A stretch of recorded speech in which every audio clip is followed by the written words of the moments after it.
selamat datang kembali di kupasan mendalam kita. Pernah nggak sih Anda hitung gitu berapa jam seminggu habis buat rapat yang rasanya ya gitu-gitu aja? Sering banget ya kayaknya. Dia kan? Nah, hari ini kita mau bongkar bab 22 dari materi Anda nih, buku Empowered Ordinary People. Fokusnya soal rapat yang efektif. Betul. Buku ini kan bahas cara kerja tim produk di perusahaan teknologi top ya. Mm-mm.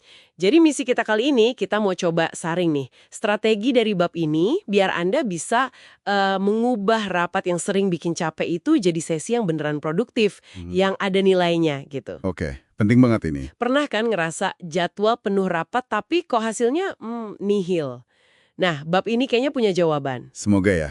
Mari kita lihat. Oke, mari kita langsung bedah aja ya. Bab 22 ini langsung nunjuk masalah utama rapat.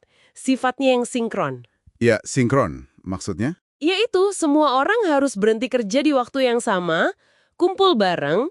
Ini kan jelas ganggu alur kerja ya, dan ya biayanya mahal banget kalau dipikir-pikir dari segi waktu. Apalagi kalau rapatnya nggak menghasilkan apa-apa. Tepat sekali. Nah, karena biayanya itu mahal, poin krusialnya yaitu kita harus pastiin setiap rapat itu benar-benar perlu nggak sih? Dan kalau perlu harus dirancang biar efektif. Hmm, Bab ini mengidentifikasi ada 3 jenis rapat utama lah ya di luar interaksi tim yang biasa sehari-hari. Ada rapat komunikasi, rapat pengambilan keputusan, sama rapat pemecahan masalah. oke, 3 jenis ya, komunikasi, keputusan, pemecahan masalah. Kita mulai dari yang pertama dulu deh, rapat komunikasi. Ini tujuannya apa sih dan gimana biar efektif? Oke, tujuannya ya murni buat nyampein informasi, bisa jadi berbagi pembelajaran, update strategi, atau ya pengumuman penting gitu. Murni info ya? Nah, kunci efektifnya itu ada di persiapan. Jelas banget ini, kontennya harus jelas, ringkas, relevan buat peserta. Terus, pikirin juga cara nyampeinnya. Oh, medianya gitu. Iya, perlu visual nggak? Atau mungkin perlu demo langsung? Nah, itu semua disiapin. Biar pesannya nggak cuma lewat, tapi beneran dipahami. Jangan sampai cuma jadi, sesi satu arah yang ya bikin ngantuk. Oke, jadi persiapan matang, konten jelas, cara penyampaian pas. Biar infonya lancap gitu ya. Sip. Nah, gimana dengan yang kedua? Rapat pengambilan keputusan. Ini kayaknya lebih berat ya. Betul. Ini buat keputusan yang dampaknya signifikan. Yang risikonya gede, atau mungkin melampaui wewenang satu tim aja, gitu. Oke, keputusan besar berarti. Iya.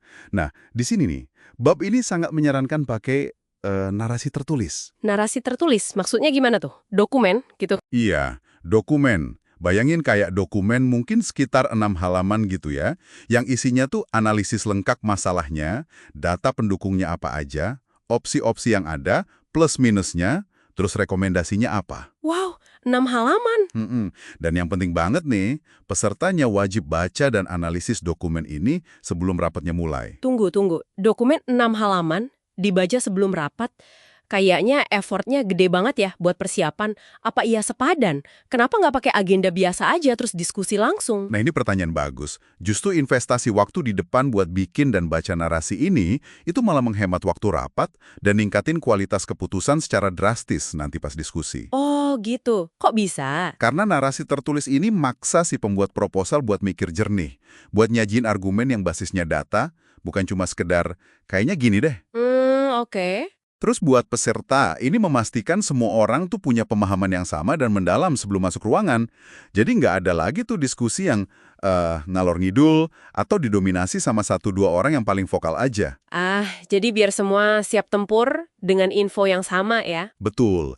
Keputusannya jadi lebih terinformasi, lebih solid, jauh lebih efektif daripada cuma modal agenda poin-poin doang terus debat kusir di rapat. Oke, masuk akal banget ini pendekatannya. Narasi tertulis ya?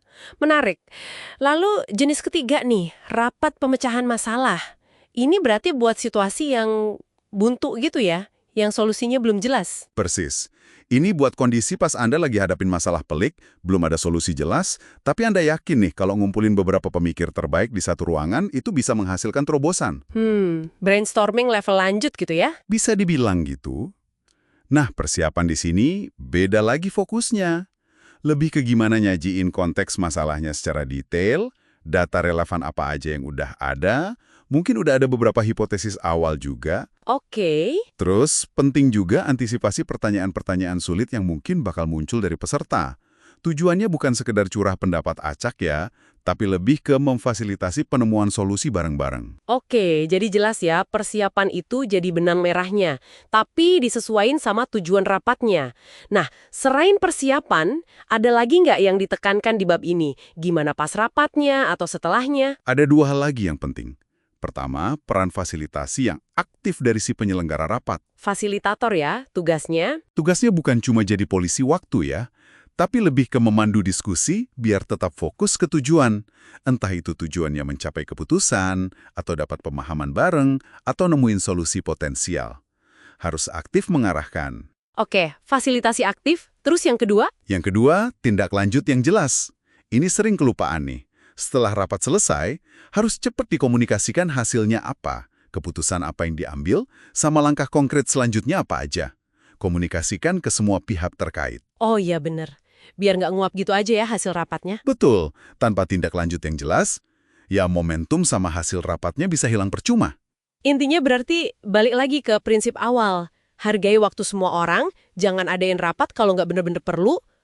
Kalaupun perlu, pastiin tujuannya jelas banget mau komunikasi, ambil keputusan, atau mecahin masalah terus, yaitu tadi, persiapannya habis-habisan sesuai jenisnya. Ditambah fasilitasi yang mengarahkan pas rapatnya. Dan tindak lanjut yang konkret setelahnya. Itu siklus lengkapnya ya. Iya, bisa dibilang gitu. Nah, itu dia kayaknya saripati dari bab 22 ini ya. Cara bikin rapat dari yang tadinya beban jadi, aset berharga. Kuncinya, tahu persis kenapa rapat itu perlu dan siapkan diri sebaik mungkin buat capai tujuan itu. Betul sekali. Dan ingat ya, nilai sebuah rapat itu bukan diukur dari berapa lama durasinya, atau berapa banyak orang yang hadir. Tapi dari kualitas diskusinya dan hasil nyata yang dicapai. Nah, khusus buat keputusan penting, jangan ragu deh buat nyoba pendekatan narasi tertulis tadi. Iya ya, kayaknya patut dicoba itu. Mungkin awalnya kerasa agak berat ya bikin dokumennya, tapi potensinya buat ngubah dinamika rapat Anda jadi jauh lebih substansial, itu wah besar banget. Oke. Nah, sebagai penutup nih, mungkin ada satu pertanyaan buat Anda renungkan. Coba deh lihat kalender rapat Anda minggu depan. Ada nggak ya satu rapat aja yang kira-kira bisa Anda ubah formatnya berdasarkan obrolan kita ini? Mungkin dari yang tadinya komunikasi lisan, bisa jadi email terstruktur aja. Atau rapat keputusan yang mungkin perlu tuh narasi tertulis. Atau malah ada yang bisa dibatalin sama sekali mungkin. Nah, itu dia. Atau mungkin langkah persiapan kecil apa nih yang bisa Anda tambahin biar rapat berikutnya itu kerasa lebih ada nilainya. Sedikit aja perubahannya. Coba aja, selamat bereksperimen.